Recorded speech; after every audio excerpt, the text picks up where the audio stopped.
काल मलाही आदरणीय पवारसाहेबांना इंदापूरचे सगळे आमचे सहकारी नेते पदाधिकारी पवारसाहेबांना भेटले. ते मलाही काल संध्याकाळी भेटले.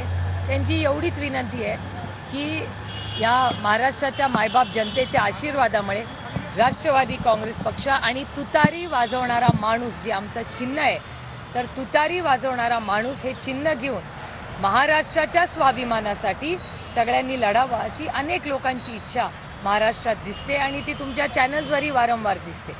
त्याच्यामुळे इंदापूरमध्येही काही लोकांच्या भावना आहेत. राष्ट्रवादी काँग्रेस पक्ष हा पारदर्शकपणे नेत्यांचा पण आणि कार्यकर्त्यांचा आणि पदाधिकाऱ्यांचा मान सन्मान करून निर्णय घेणारा पक्ष आहे आणि लोकशाही पद्धतीने हा पक्ष चालतो. त्याच्यामुळे प्रत्येक जण येऊन नाही एंट्री असं नाही हो, एंट्री आणि एक्झिट असं नसतं. मी अनेक वेळा हे मी चॅनल्सवरही बोललेले आहे की हर्षवर्धन पाटील ज्यांना मी आदराने भाऊ म्हणते, हर्षवर्धन भाऊंचे आणि आमचे कौटुंबिक संबंध 6 दशकांचे आहेत आणि मी जोपर्यंत आहे तोपर्यंत ते प्रेमाने आदराने पाळलेच जातील. कोण कुठल्या पक्षात आहे हे नाही, पण सिनियर भाऊ जे होते, सिनियर भाऊंचे आणि आमचे कौटुंबिक संबंध, त्याच्यानंतर भाऊ गेल्यानंतर हर्षवर्धन भाऊ राजकारणात आले. त्यामुळे आमचे कौटुंबिक संबंध कालही होते, आजही आहेत आणि उद्याही राहतील.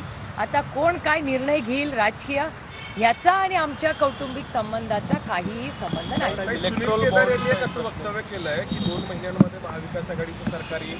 मग आता जे IAS IPS अधिकारी भाजपसाठी काम करत आहेत त्यांना आम्ही सॅल्यूट मारायला लावू किंवा त्यांना आम्ही भाजपचा गणवेश घालायला लावू असं? मला सुनील केदारांचा तुम्हाला स्वभाव माहिती आहे. थोडा हसी मजाक इतका तो हक बनता है यार. काय झालं आहे, भारतीय जनता पक्षामध्ये हसणं मना आहे. त्याच्यामुळे थोडं पण कोणी हलकं फुलकं काय बोललं की तुम्ही लोक फार ते सिरियसली आणि मनाला लावून घेतात.